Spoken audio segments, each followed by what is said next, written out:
여러분 안녕하십니까? 권순환입니다. 현재 미국 워싱턴 DC 인근에서는 미국 보수주의 세력의 최대 연례 행사인 2025 CPAC이 열리고 있습니다. CPAC은 Conservative Political Action Conference의 약자입니다. 한국어로 번역한다면 보수 정치 행동 회의 이런 말입니다. CPAC은 미국의 보수주의자들이 한데 모여 정책을 논의하고 미래의 정치적 방향을 모색하는 세계 최대 규모의 보수회의입니다. 미국 보수연합 즉 ACU가 주관하는 이 행사는 1974년 처음 시작된 이후 매년 개최되고 있습니다. 지금까지 CPAC의 주요 연설자로는 로널드 레이건 전 미국 대통령과 도널드 트럼프 현 미국 대통령 등 공화당 소속 전현직 미국 대통령과 부통령 등 주요 보수 지도자 자격으로 연설해왔습니다. 미국에서 공화당 대통령 후보가 되려면 거의 반드시 CPAC의 지지를 받아야 한다는 것이 철칙처럼 되어 있습니다. 올해 행사에서는 차세대 리더로 떠오른 JD 벤스 부통령이 연사로 데뷔하기도 했습니다. 미국에서는 보수주의 이념이나 가치와 거리가 먼 한동훈이나 이준석 같은 사람이 CPAC의 지지를 받는 것은 꿈도 꿀 수 없습니다. 당연히 그런 사람들이 미 공화당 대선 후보가 될 수도 없습니다. 트럼프가 이번에 다시 미국 대통령에 당선된 것도 CPAC의 지지가 상당한 영향을 미쳤습니다.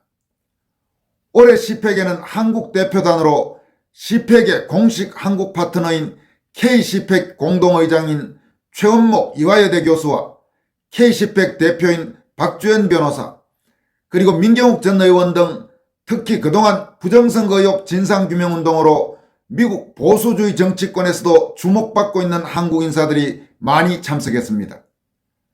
올해 CPAC에서는 한국의 비상계엄과 부정선거 의혹에 대한 특별 세션도 마련됐고 2개의 한국 부스도 설치됐습니다.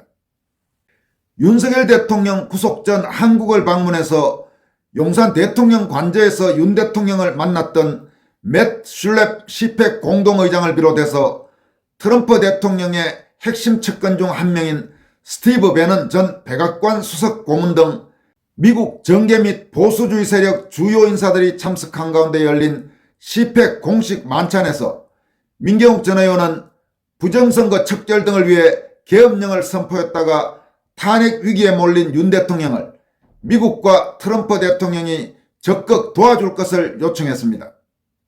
민경욱 의원의 질문에 대해 스티브 배넌 전 백악관 수석 고문은 대한민국의 현재 상황을 좌파에 의한 쿠데타라고 규정하고 트럼프 대통령이 미국의 상황이 정리되는 대로 곧 필요한 조치를 취할 것으로 믿는다고 말했습니다.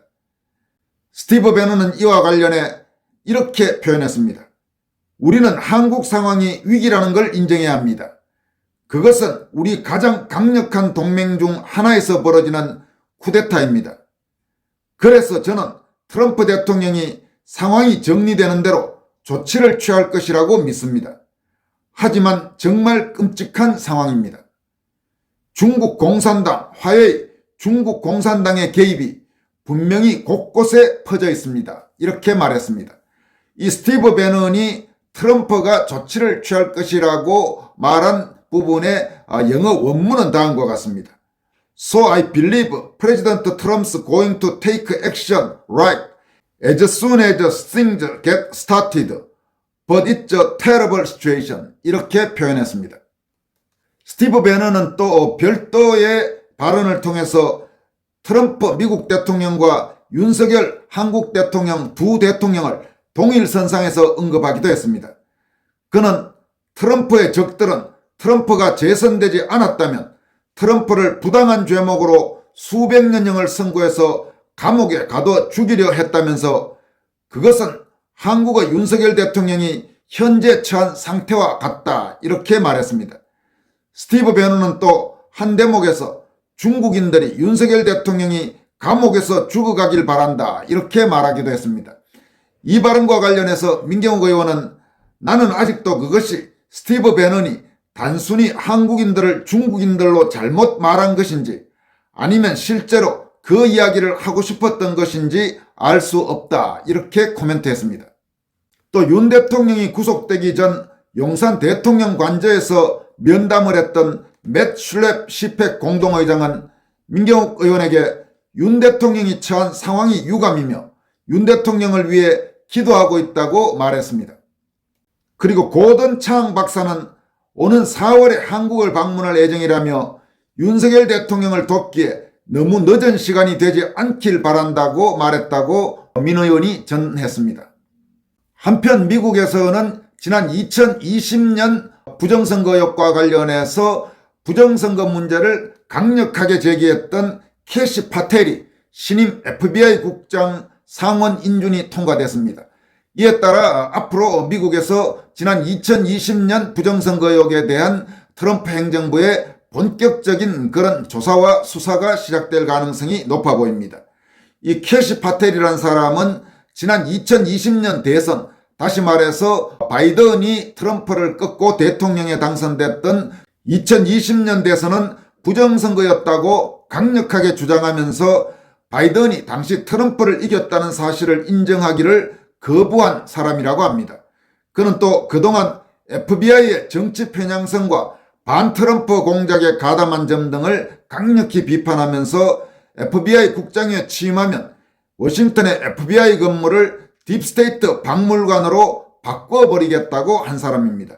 이 캐시 파텔이 미 상원에서 51대 49로 인준이 통과됐습니다.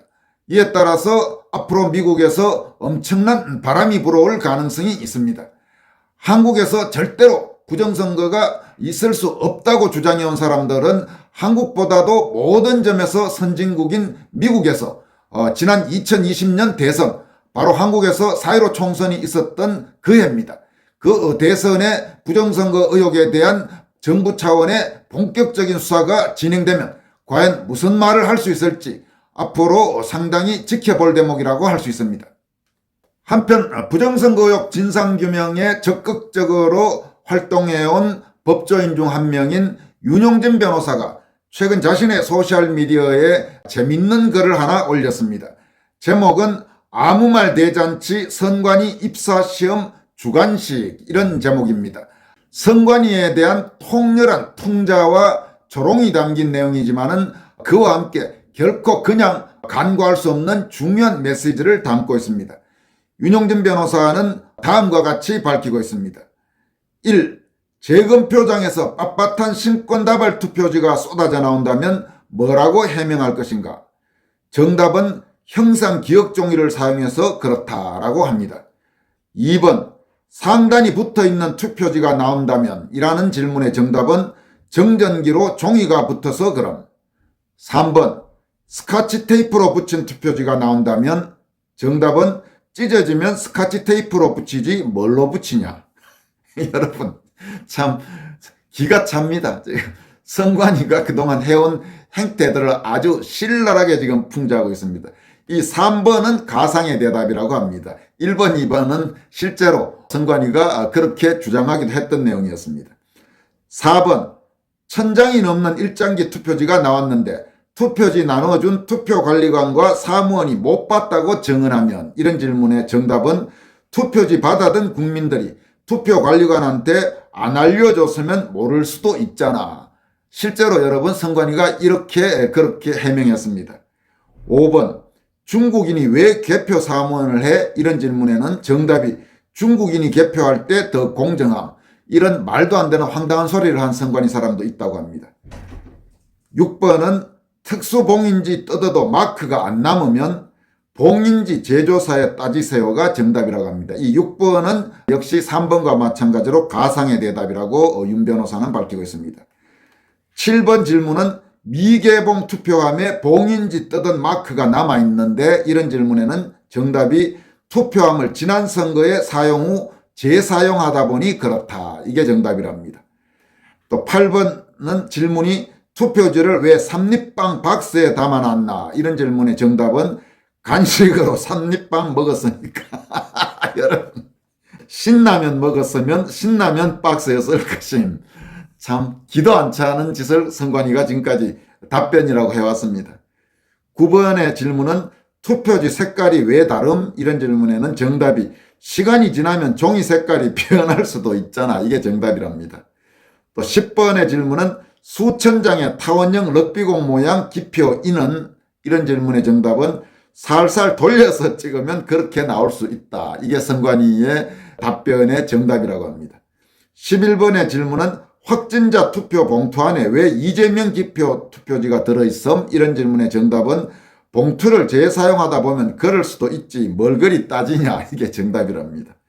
12번의 질문은 수만 장의 이상 투표지들을 투표소, 개표소에서 국민들은 못 받고 개표록에 기재가 없는데 재검표장에서만 나왔는데, 이런 질문에는 정답이 국민들이 시력이 안 좋아서 그럴 수도 있지 뭘 그리 따짐. 이 12번은 역시 가상의 대답이라고 합니다.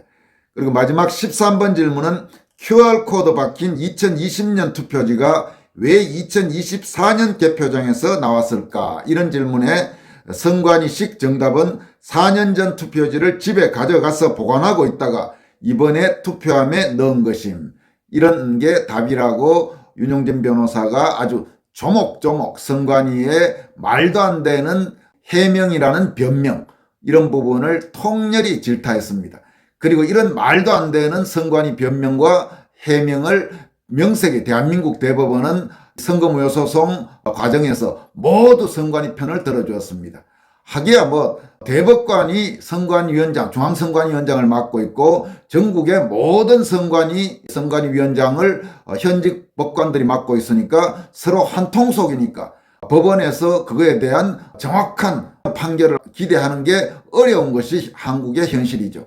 그런 말도 안 되는 판결을 해놨는데 또 더 황당한 거는 그 말도 안 되는 대법원 판결이 그래 나왔으니까 그게 정답이라고 굳이 우겨대는 대한민국의 수많은 헛똑똑이들, 그런 사람들이 있었으니 얼마나 미치고 환장할 노릇입니까?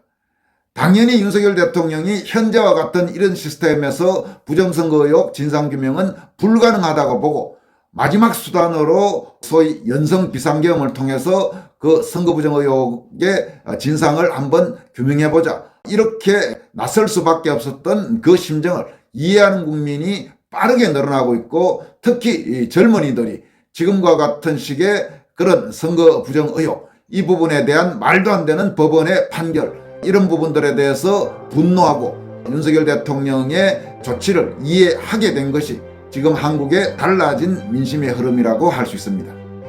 지금까지 권순할TV였습니다. 여러분 고맙습니다.